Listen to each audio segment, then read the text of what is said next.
Hello and welcome to another episode of the Ecommerce Coffee Break Podcast. Today we want to dive into a topic that should be very high on the list of every merchant. We want to talk about data feed optimization. Now, a lot of merchants do not even know what that is, but I'll just give you an example how important it is. There is more than 2,000 search engines, social platforms, social channels, marketplaces, custom channels in more than 60 countries around the world. And most merchants are only on Google and Facebook, and that's basically it, and they do it manually. There's a better way to do that, and that's what we want to talk about today. With me on the show, I have Jacques van der Wilt. He's the founder and CEO of DataFeedWatch, and he is a shopping feed industry leader, a startup mentor, and entrepreneur. Jacques held leadership position in both the United States and Europe, and he's also a seasoned guest speaker at industry events and mentors at Startup Bootcamp. So Jacques, definitely the right person to talk to when it comes to data feeds, and I would like to welcome him to the show. Hi, Jacques, how are you today? Thank you very much. Thanks for having me, Klaus. I'm good. How are you? Very well. Jacques, data feed. Not everyone knows what that is, what that means, what it does. Maybe give a bit of an overview and let's get started there. Yeah, let me start very basic. Virtually every retailer wants to advertise his products on advertising channels like Google, Facebook, comparison shopping sites, affiliate networks, and what have you. And in order to even get started, you need to tell the channel, let's continue to take Google as an example. You need to tell the channel what the products are that you're selling. And in order to do so, Google basically says, send me an Excel file with all the product data in it. So the first column is the unique ID, and then the title and the description and the price and the image link, and everything else. And then I understand what you sell, and then I will enable you to create an advertising campaign in Google Ads. And so anyway, that's not too difficult. You just need to make sure that you're meeting the requirements that Google puts up. So the unique ID goes in a field, a column called ID. Whereas next day, you want to also send a data feed with your product data to, let's say, Price Runner. And then to say, well, the unique ID needs to go in a field called SKU, right? And then the third channel is going to want article number. And so they'll all have different requirements, not just for the field names, but also for the formats of the feed, the content of the feed, and what have you. So if that isn't enough trouble to begin with, they want you, rightfully so, to update your product data every day. And that makes total sense, not just because you are discontinuing products and adding new ones, but also you're changing prices, or let's say 10-20% of your products overnight. And most importantly, you run out of stock for some products, whereas you add new stock to other products that you used to be out of stock for. So much changes that you want to update that at least once a day. Okay. So far, so good, but you want to do that manually, that's a disaster. So you need to take action at least once a day to get feeds up and running with 3 different formats and what have you. So anyway, life is too short, and especially, merchants, they're juggling like 10, 20 balls from buying stuff to selling stuff to operations, warehousing, and what have you. So they shouldn't be spending time on this. Hence, enter DataFeedWatch. So DataFeedWatch is a web-based application that connects directly to your online store, whether that's a bespoke one or one on Shopify, Woo, BigCommerce, whatever you. We're integrated with everything, and then we're downloading all of your product data automatically every night, or 24 times a day if that's what you want. Subsequently, we enable and help you to create those data feeds to Google, to Facebook, to Price Runner, to anywhere you would like to go, including custom channels. And then when that's in place, you can still optimize and change everything, but at least you know that every day my data is taken from the store and updated on those channels. So I have fresh data. I will not be selling out of stock products. My prices will be updated, so will my sale price, etc. So first thing we help you with is meet those feed requirements. Subsequently, you find out if you send out those feeds to, for example, Google. Google will disapprove a number of products because you forgot to add color as a separate field, and some other Some of the products do not have a description or a price. So next thing you want to do is fix those problems so that Google will approve all of your products, which means that you will get to advertise these products. Thirdly, now that we're at it, we might as well optimize the data. And you're thinking, well, my data is pretty good. Well, sure, but it may be optimized for your online store, which does not necessarily mean it is optimized for your advertising campaign. So let me give you a few examples. Let's say you sell jeans, right? So you have jeans.com, and if a visitor goes there, he will go to the pants section, and there he will find the 501, right? So the page will just show the image of the pair of jeans and 501. So 501 on the shops page is an excellent title. But if you want to advertise this very same pair of pants, you want the title to be, remember what a product listing ad on the Google search looks like. It's that big image and subsequently the title. And the title should be Levi's 501 men's blue jeans size 32. Why is that so much better? Because this is how people search. Your consumer will either search for exactly that, or at least what the brand is, what the size is, what color he's after. And obviously they want a pair of jeans. So if there's a big match between the search query of the consumer and the title in the product ad, Google is going to say, this guy is looking very specifically for a pair of jeans, and I've got an ad here that has a title that's exactly that. So that must be a good match. So therefore, I should show this ad instead of other ads. So there you have it. An enriched title will get you more impressions, especially on the long tail searches.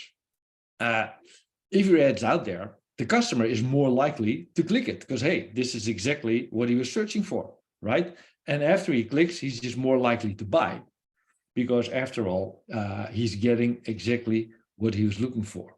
So title enrichment is my favorite example for how to optimize data for campaign performance because it gets you more impressions, a higher CTR, and a higher conversion rate.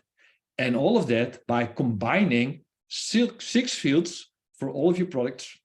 So brand, product type, color, size, and what have you, in an intuitive tool like ours. To achieve that will take you 30 seconds, and that's it. So it can be this simple and can be that powerful. I think using a data feed should be done by every merchant out there. And then some of them might use it already. And then you mentioned Google, obviously Google Merchant Center. And I think a lot of them, the first problem they have, they do not check on disapproved products. So they just connect it to the Merchant Center. And then I think it's fire and forget. And then they wonder that nothing's coming in. Now, one question I have, a lot of stores go to the direction of multi-location, multi-language. So basically, they want to have products in different countries announced. Does DataFeedWatch support that as well? How does that work? Yeah, absolutely. We have a lot of merchants that, for instance, have multi-locations on Shopify or Magento, which means that they're selling, let's say, the same 25,000 products in 5 different countries and therefore in 5 different languages. So basically, they've already created 5 different stores in their shopping cart, where there's like really physically 5, or in a more harmonized way, like on Shopify and Magento, they have 5 stores. That means that they will create 5 stores in DataFeedWatch and will download the appropriate data, language data for each of the stores. And then your UK store, in your UK store, you will create a data feed for Google UK, Facebook UK, Price Runner UK. Whereas for the German store, you may do the same thing for the local Google and Facebook, but maybe also add Zalando or Idealo or some other local language sites that require you to provide your data in the local language. Okay. Question is, when you set up your product in Shopify, for instance, or in WooCommerce, Magento, whatever it is, I think a lot of merchants do not really fill in the most crucial informations. What are the most important fields that they definitely need to have in their on their product detail page when they feed in the data to make it really work? Well, the stuff you probably won't be able to forget anyway when you start entering data in your store is stuff like a title and the price. You know, those are really indispensable. What people tend to forget is what Google would call optional fields. So for example, apparel, every apparel product requires you to enter color and size and material and some other stuff as separate fields, right? So the retailer just enters the title, the price, description, everything's in there, so he's happy. And then he goes to DataFeedWatch, and then DataFeed says, hey, you need to fill out the color field because it's apparel, right? We will not let you save this feed until you've mapped the color field. Because if you don't, we know it's going to be disapproved. We want to prevent that from happening and what have you. So the way to solve that outside, either you go back into your store and you fill out the color field for all of your 25,000 products. It's going to take you a couple of days, right? That's not going to be a lot of fun. So just as an example, most retailers also mention the color of a product in their description, right? So that in DataFeedWatch, you use an extract rule that will extract the colors from the description or your title or from somewhere else, and bang, within a minute, you've created a color field or a size field that you didn't have in the in first place. So whatever you forget, 99% of the cases you can make up for it with an intelligent tool like DataFeedWatch. Okay, that's quite helpful. Now, when it comes to these different channels that you can use, and we said there's more than 2,000 in a ton of countries, so it's a lot. People mainly think about Google Shopping. What would be the main ones that you would recommend to be also on beside of Google? Klaus, we published a feed marketing report in the course of last year, and as DataFeedWatch is a top 5 global player, we felt that whatever is happening at DataFeedWatch is representative of what's happening in the, let's say, in the world of data feeds globally. So one of the things that came out that I thought was very interesting is, like you say, the number of people that is using Google is like 92%, right? And people on social is like 54%. And then the combination is 44%. So 44% of all retailers already do, let's say, Google and Facebook search and social. The next category is only 11%, and that is affiliate networks. And I think that is the runner-up. And I think that is really the one that's easy to forget. People, they're also not doing price comparison sites on a large scale, but because they think, hey, I'm on Google, so I'm good. Comparison happens there as well. But affiliate networks basically is like a different type of advertising. It is CPA based. So cost per acquisition, cost per sale. It's therefore pretty risk-free because I'm bidding you $5 for every time you sell something for me, and it is not that hard to do. And again, you just need to create a data feed to get there. So I would recommend every retailer to look into affiliate networks. It depends on your product. Maybe some products are less suited for it than others, but in many cases, it is a great type of advertising to add. Obviously, I only spoke about advertising channels right now, but the third biggest elephant in the room after Google and Facebook, or even before Google and Facebook, is Amazon. So, whether you want to be on the marketplace or not is a very fundamental choice. On the one hand, you should be, because for at least half of the population in the Western world, especially in the US, Amazon is the starting point for a product search for consumers, even more so than Google. On the other hand, retailers are sometimes afraid that if I start selling on Amazon, I will not be longer in control of the customer relationship. And if I'm going to be very successful at Amazon, maybe they're going to sell my stuff by themselves, and then they're running me out of business. So those are things to consider.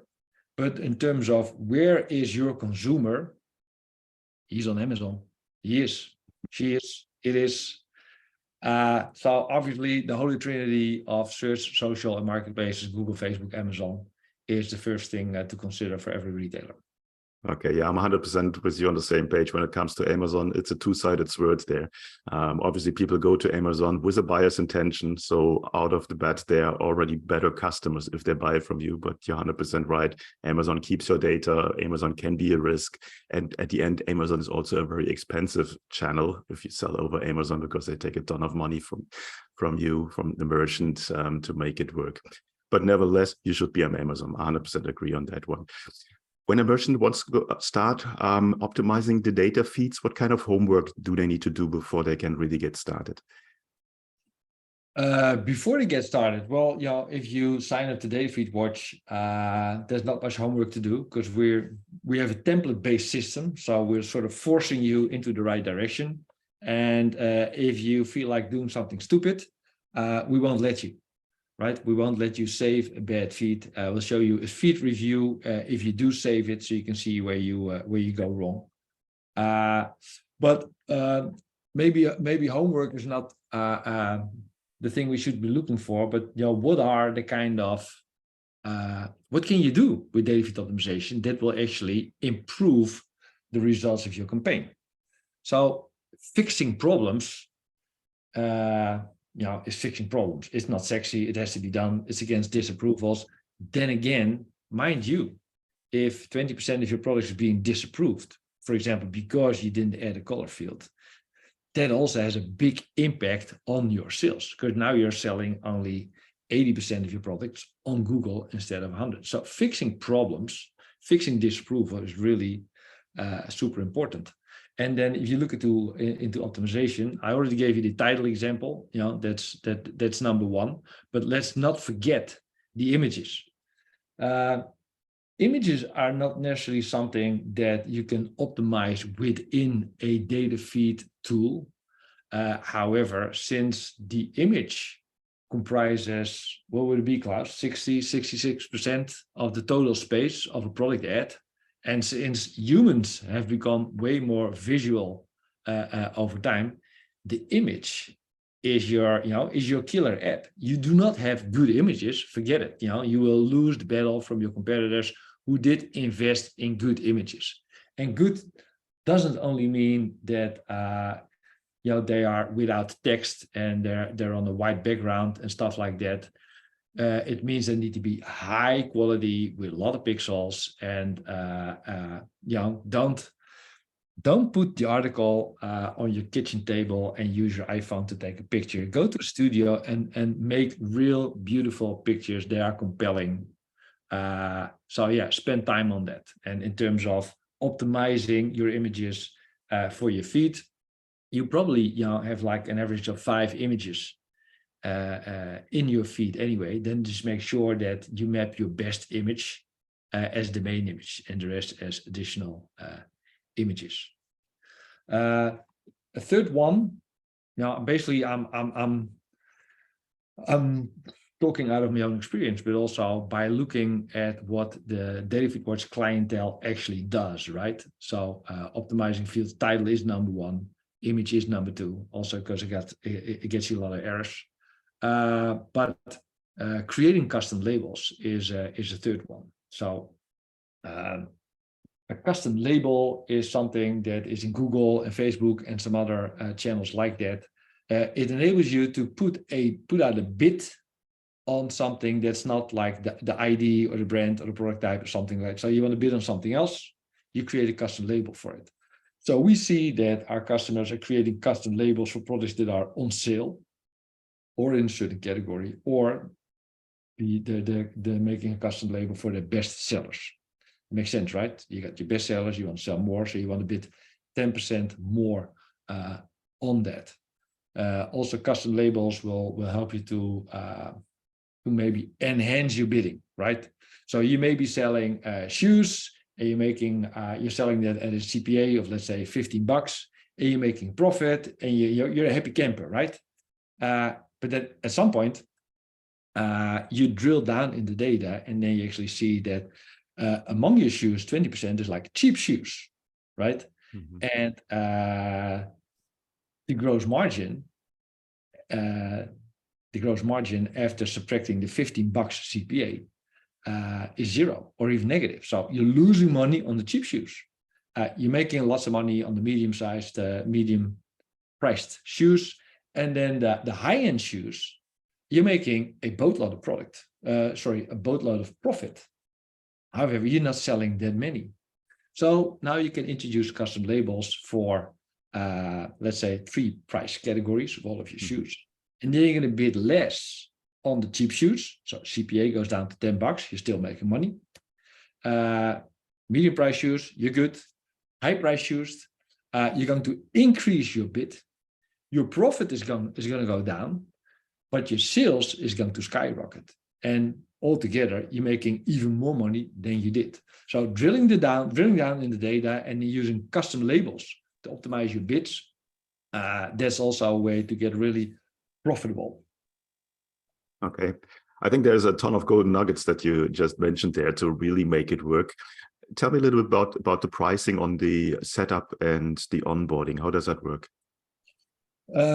Pricing starts at $69 per month, and it goes up via 89 to 239 to whatever you need. We have a modular pricing, so that means that we're already quite affordable for SMB retailers, but we also have a lot of very large and enterprise level customers, like, for example, Adidas, who get tailored pricing because they have tens of thousands of products in dozens and dozens of countries. So anything goes, but you only pay for what you need, and you're not paying anything extra. The average customer signs up the DataFeedWatch and then connects his store. And then the first thing we ask, like not even in person, but on the screen, you want to set up your own feeds or you want us to do it? The majority of the customer says, no, I want to do it myself. But still, there's a fair chunk of customers says, yeah, you guys do it for me, right? So no worries about setup, no worries about needing to understand how to do it. We'll just do it for you and it will run. And you just need to copy the link of the feed into your Google Merchant Center or Facebook Business Center, and you're good to go. But for the ones that want to do it themselves, they can get an onboarding call. So it usually takes half an hour, more or less.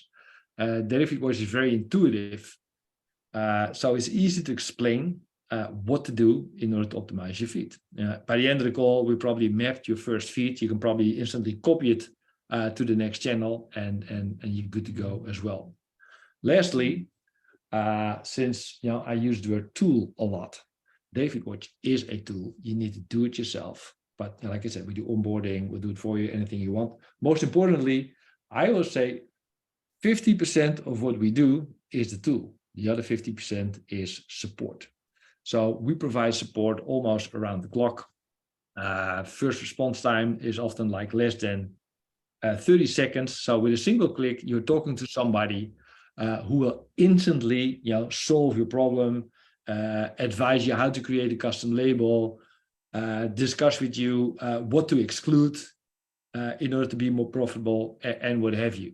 So even customers that are have been with us for years and know the tool better than I do, they will still hit the chat balloon every once in a while to get some help, to get some advice, and what have you. Because after all, we have people that have been doing this for years on a daily basis. So DataFeedWatch is a service. It is not a tool. Okay, oh, that sounds great. Where can people find more about you guys? datafeedwatch.com. You'll find everything there about the service. We have an incredibly large blog where you'll find basically articles on any possible way to optimize your product data and your campaign performance. Okay, I will put the link in the show notes and you're just one click away. Jacques, thanks so much for giving a very in-depth overview of what DataFeedWatch can do for merchants. I think having a good data feed is crucial for every business that wants to grow. So for the ones that are listening and don't have a data feed activated right now, definitely look into DataFeedWatch. Thanks so much for the call today. All righty. Thanks a lot, Klaus. Have a good one. You too. Hey, Klaus here. Before you go, I would like to invite you to become part of the e-commerce merchant pro community to get actionable advice from other Shopify merchants who already have achieved what you are aiming for. Our community is a safe place to actively grow your online retail business with the support of the most amazing and helpful group of e-commerce entrepreneurs behind you. Running a Shopify business is tough. Don't do it alone. Join us now. You will find the link in the show notes. Also, if you think your online store has conversion or marketing issues and you would like to have a fresh set of eyes on your business, then drop me an email at klaus@klauslauter.com and let me know a little bit about your business. It might be beneficial for you to have me look over your store, offers, emails, and ads and get an unbiased outside perspective and guidance to help you make most of your online business. Thank you as always for tuning in today. I appreciate you. Until next time, and I talk to you soon.